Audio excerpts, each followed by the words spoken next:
Hello YouTube, how's it going? K-Knight23 here, the video game professor. Current events. In current events, I usually choose one or two articles that I want to talk about at length from the last week in gaming news, and for me, this week was absolutely no contest. I'm talking today about John Smedley stepping down as CEO for Daybreak. So, quick background. John Smedley has been with the company formerly known as Sony Online Entertainment for years, decades. All right, if you've played EverQuest, PlanetSide, H1Z1, you've played some stuff that John Smedley was at the helm of during the creation and the development. So he's a big guy in gaming. If you're listening to this, you probably know who the hell I'm talking about. If you're not, you should. Now, Smed, as he'll probably be referred to throughout the rest of this article. Smed was really outspoken when it came to how people played his games and specifically how people cheated when playing his games. Very recently, there were a bunch of people banned from H1Z1 for hacking, something like 30,000 people. And one of the things that Smed did was he offered people an opportunity to apologize for a chance to have their accounts unbanned. He said on Reddit, he said, "We've unbanned 3 people out of 30,000. I want to make sure it's clear there are consequences for cheating. You don't just get to make a video and get unbanned. This is a very limited time thing to try and raise awareness of what's actually going on. You may say, hey, there clearly aren't consequences if you are unbanning people. Let's get back to the part where I said we've unbanned 3 people. If these videos go far and wide and it elevates the importance of getting rid of the cheaters in PC gaming, I feel it's an excellent trade. Why? Here's why. These guys could easily go right back in, make a new Steam account, use an HWID hack, and play anyways. Yes, that's the reality. It's ugly, but there it is. And it's true for every single PC game out there, even the ones that say it isn't. So is this the right move? I don't know. But doing the same thing we've been doing is a tough fight, and I'd like to at least try something different. Video submissions end at noon PST today anyways. Maybe by then it will be 4 or 5. Update 108. We unbanned 5 out of 30,000. 30,000 cheaters, thousands of people submitted videos. You can find them on YouTube. People begging to be unbanned, saying that they were sorry for hacking and cheating and messing up the game for other people. And he unbanned 5 of them, 5 people whom he thought were sincere enough to unban. Why did he do this? Smed did this because he's a guy who's willing to try new stuff. Love or hate some of the decisions that he's been behind, whether it's cash shops, microtransactions, whatever. He's willing to try new things to help his company out, to deliver an experience that people want to pay for, and people do, and people have, and things have been going pretty well, all things considered. Additionally, Smed hates hackers.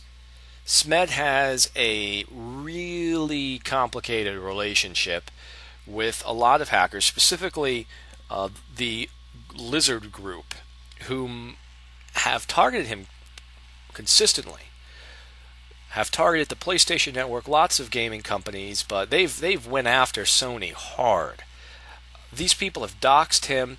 They've called his house. They've threatened him. They've threatened his family. And if you check Smed's Twitter, which he has deleted, by the way, so you'll have to find some archive copies. I'll put some links below. Don't worry. If you follow up on his Twitter, you'll see a lot of the controversy and a lot of the harassment that he suffered from the Lizard Group. And this harassment's gotten to a point where they actually found out what flight he was on and called in a bomb threat delaying the flight. Smed went back on Twitter and called these guys out. All right, they called out the Lizard Squad.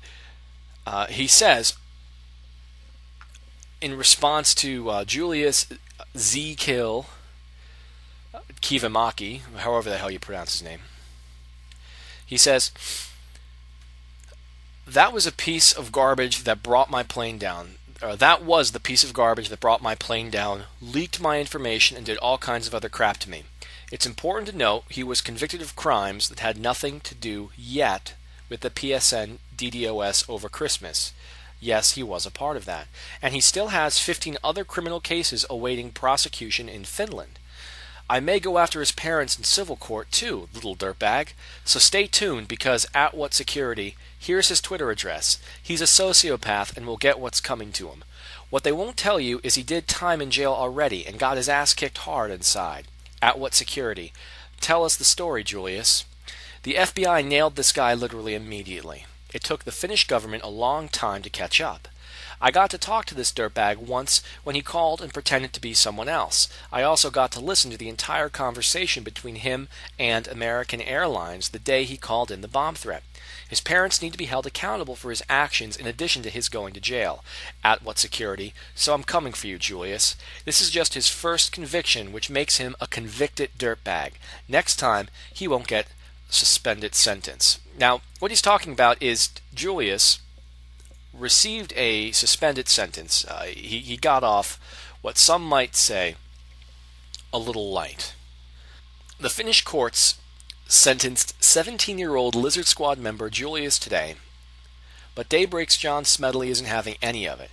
Convicted so far of a staggering 50,700 computer crimes to date, with more on the way, the e-thug was given a virtual slap on the wrist in the form of a suspended sentence, that is, no prison time, and a parole mandate to, quote, fight against cyber crime and conduct his future internet activities under surveillance. The Daily Dot says he's been convicted of, quote, data breaches, felony payment fraud, telecommunication harassments, and other counts relating to fraud and violations of company secrets. According to Smedley, Kivimaki has not yet been convicted for his role in the Christmas-time DDoS attack on the Xbox Live or PlayStation networks.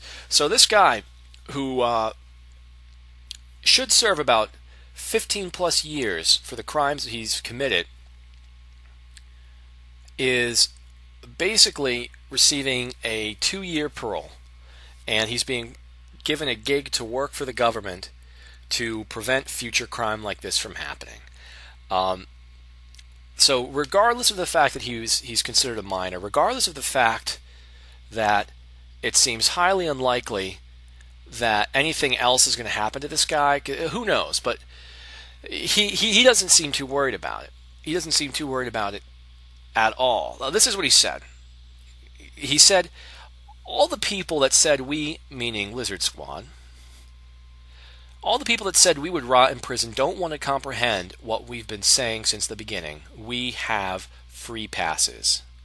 The group wrote on Twitter this week, adding in a subsequent tweet that he will never be extradited to face charges in any other country because his Finnish nationality gives him the right to refuse extradition irrespective of any treaties between his country, Finland, and other countries. So yeah, so Smed took to Twitter calling out Lizard Squad, and this was all happening, early in July, when he's been very vocal about the problems going on with it after Julius's sentence came out and news of his suspension came out. And a couple of weeks later, July 23rd, it breaks. He has to step down as CEO. They don't say why. It's just been confirmed by a spokesperson for Daybreak that they can confirm that John Smedley will be taking some time off from the company for the near term and transitioning to a different role to be determined. Upon finalization of his plans, further communication will be provided. So, a couple of things as to why this could be happening. First, and probably, this could be the most likely. Who knows? All right, so Daybreak buys out SOE, and they want to put their own people in. They keep their CEO, John Smedley, they keep him in charge during this transition, and once everything's where it needs to be, they're going to put their own person in, and they're going to have him maybe do some consulting work. Who knows? And it's just part of what happens whenever you have any kind of takeover in one big company getting bought out by another company. It's just a transition, and Smed is another casualty of war. But isn't it coincidental that this all happens during the same time that he's being vocal on Twitter, calling out a hacker group, Lizard Squad, that's notorious for targeting and bringing down the service, costing Sony, costing Xbox lots of money whenever they bring their servers down, costing them lots of money when they force them to hire more network security and upgrade their systems. Lots of money when you consider the civil suits that are probably going to be filed or are being filed by people whose information was taken by Lizard Squad. This isn't the first time that Sony was under attack by hacker groups. How many years ago was it when everybody had their credit card information taken from the I think it was the PlayStation 3 network? So here you have Smed calling these guys out by name, saying he's coming for them, an open challenge. Is it possible that Daybreak doesn't want to incur the wrath of these terrorists? Because that's what they are. I mean, that's how they're acting, right? I mean, you're calling a bomb threat onto a plane to target some guy. You're doxing him. You're harassing him. Why? To raise awareness? Come on, people. I mean, imagine the good stuff a group of people like Lizard Squad could do with the knowledge and the resources that they have. All the horrible stuff that's going on in the world. And you have a group of people that are organized and knowledgeable and capable of doing some internet activism. But this is what they're choosing to do. Maybe this is the problem with activism. They think they're doing something that's right. I mean, Lizard Squad people probably don't wake up and say, let's do some evil shit, guys. Let's do some real nasty stuff to people for no reason. No, they think that they're bringing awareness. All right, let's assume that they're telling the truth, that they really think that they are trying to raise awareness of how flawed the SOE or Daybreak security is. This is the kind of stuff that happens. This is the kind of stuff that happens from extreme activism. So Smed has to go. I personally think that Daybreak isn't going to have their CEO going on about calling out groups of hackers and DDoS attackers, assailants. They don't want him calling down the thunder as it is. So they're going to move him out. All right. God forbid there's someone who doesn't give a damn about political correctness or saying the right thing.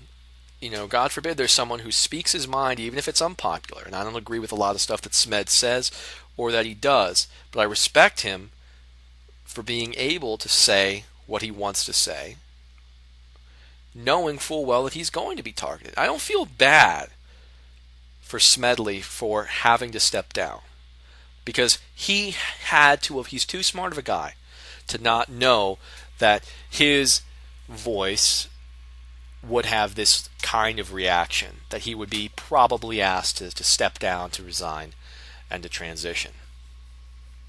Now, if you've got your tinfoil hat securely placed on your head, maybe this is also a PR stunt by Smedley. Maybe he knew a transition was imminent, so he comes out hard against this hacker group.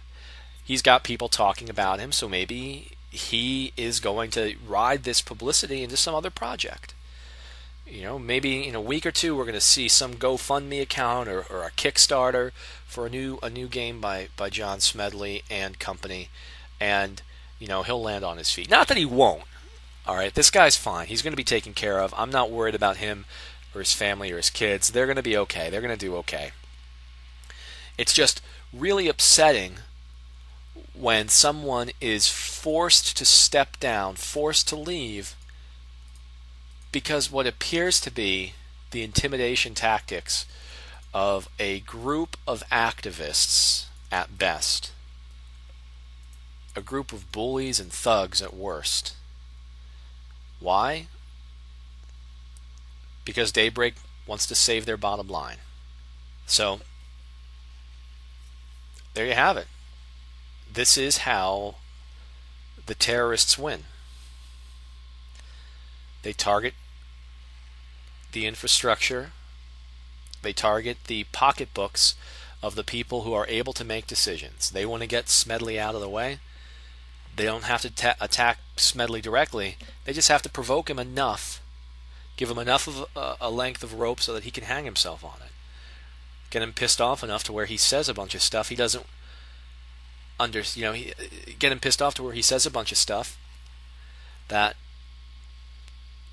the upper suits won't have and want him to resign for. Because that's how that meeting went. He got when he got the call, that's what they talked about.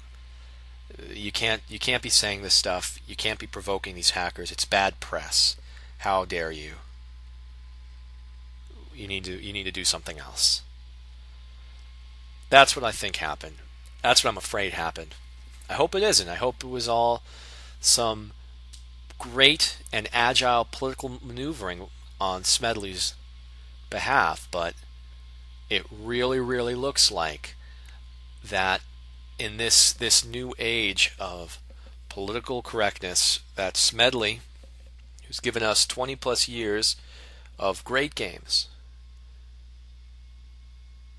is forced to walk away from that legacy because he stood up to people that threatened him and his family. GG, people. Godspeed, Mr. Smedley. Good luck, buddy. What do you think?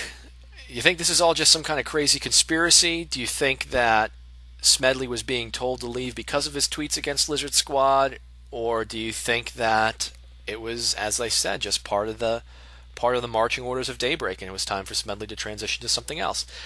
Leave your response in the comments below, and I'd love to read them. I'd love to hear from you. I'll talk to you guys next week with some more current events.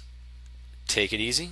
Have a great weekend. This is K-Knight 23, the Video Game Professor, signing out.